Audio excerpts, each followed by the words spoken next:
26 March একটা সংঘবদ্ধ ডাকাত চক্র, যারা মোটামুটি একটা অপারেশন পরিচালনার জন্য পুলিশ বা আইন শৃঙ্খলা বাহিনী যে ধরনের প্রিপারেশন নিয়ে যায়, সেই ধরনের ফুল প্রিপারেশন তাদের ছিল। তাদের সাথে র্যাবের কোটি পড়া এবং জ্যাকেট পরা অবস্থায় যেমন লোকজন ছিল, সাথে ছিল মিডিয়ার একবারে মাইক্রোফোন, জিটিভির মাইক্রোফোনের একটা ব্যবহার করা একজন সাংবাদিক ছিল, দুইজন ম্যাজিস্ট্রেট ছিল, এবং যারা সোর্স হিসেবে কাজ করে বা এই যে এখন শহরে দেখা যায় ছাত্রদের একটা প্রতিনিধি 5-6 জনের ছিল।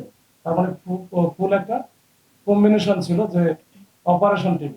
তারা যখন 5:15টার দিকে ওই বাসায় যখন ঢুকতে যায়, তখনই কিন্তু ওই বাসার যে সিকিউরিটি গার্ড আছে তাদেরকে প্রথমে ঢুকতে দেয় না, মানে নিষেধ বাধা প্রদান করে যে আপনারা সকাল পর্যন্ত ওয়েট করেন। কিন্তু তারা বলে যে না, আমরা ম্যাজিস্ট্রেট সহ আসছি, আমরা অপারেশন পরিচালনা করব। একটা পর্যায়ে কিন্তু তারা প্রাচীর টপকে ভিতরে ঢুকে ওই মেন গেটটা খুলে দেয় এবং তাদের যে সিকিউরিটি গার্ড এবং কেয়ারটেকার যারা আছে তাদেরকে বেঁধে ফেলে। নিচতলায় ছিল এমএস সোর্সিং নামে একটা প্রতিষ্ঠান আছে, তাদের একটা অফিস। নিচতলা, 3 তলা এবং 4 তলা, এই তিনটাই ছিল এমএস সোর্সিং। 2 তলাতে ছিল একটা আউটসোর্সিং একটা ফার্ম ছিল। আর 5 তলা এবং 6 তলাতে যে থাকতো মালিক নিজেই, তাদের ডুপ্লেক্স বাসা আছে। তাদের উদ্দেশ্য ছিল আসলে ডুপ্লেক্স বাসায়, কিন্তু তারা ওই ডুপ্লেক্স বাসায় যাওয়ার আগে নিচে থেকে শুরু করছে এই যে কনসালটেন্সি ফার্ম এবং একটা এমএস আউটসোর্সিং।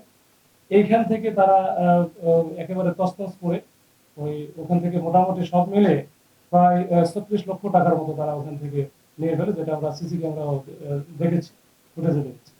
এরপরে তারা উপরেও যায়, উপরে একবারে 5 তলা এবং 6 তলা যেটা ডুপ্লেক্স বাসা ছিল, এই যে দায়ান আজাদ তানভীর ওখানে থাকে না, ওনার হচ্ছে বাবা ছিল, মা ছিল, তাদের মায়ের কাছ থেকে ওই যে গলায় স্বর্ণের চেন ছিল, কানে দুল ছিল, এগুলো সহ প্রায় 3 ভরির মতো একটা স্বর্ণ ওখান থেকে নেয়, এবং নগদ 1,20,000 টাকার মতো ছিল, সেটাও ওইখান থেকে নেয়। তো নেওয়ার পরে অন্যান্য এদের টার্গেট ছিল হয়তো বা যে ওই বাসায় যেহেতু তারা অনেক বড় একটা স্বর্ণ অলঙ্কারের ব্যবসায়ী, ওখানে প্রচুর স্বর্ণ পাবে, এগুলো একেবারে তছনছ করে ফেলে। হয়তো তাদের টার্গেটটা তারা পূরণ করতে পারে না।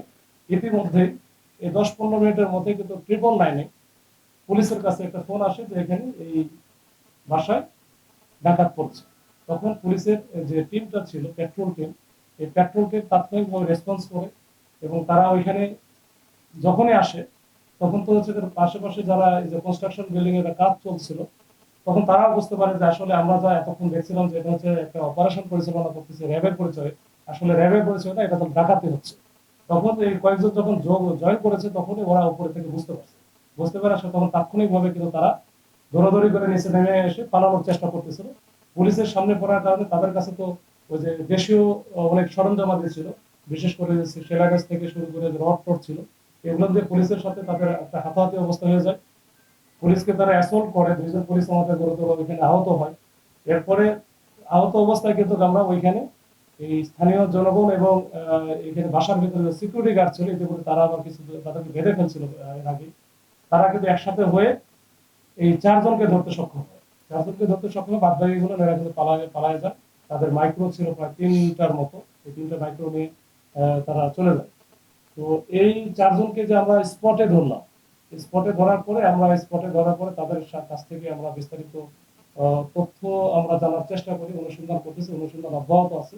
এর প্রেক্ষিতে কিন্তু গতকালকে রাত্রে আমরা একটা মাইক্রো বাস, যেটা ডাকাতির কাজে ব্যবহৃত হয়েছিল, এই মাইক্রো বাস এবং সাথে আমরা 2 জনকে ধরি।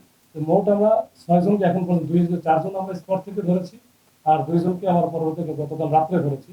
আমাদের অভিযান অব্যাহত আছে। এইখানে যে যারা ডাকাত যারা ওখানে গেল, তাদের পরিহিত যে ক্যাপ ছিল র্যাবের, কোটি ছিল, জ্যাকেট ছিল, আমরা কিছু উদ্ধার করেছি, আপনারা দেখেছেন।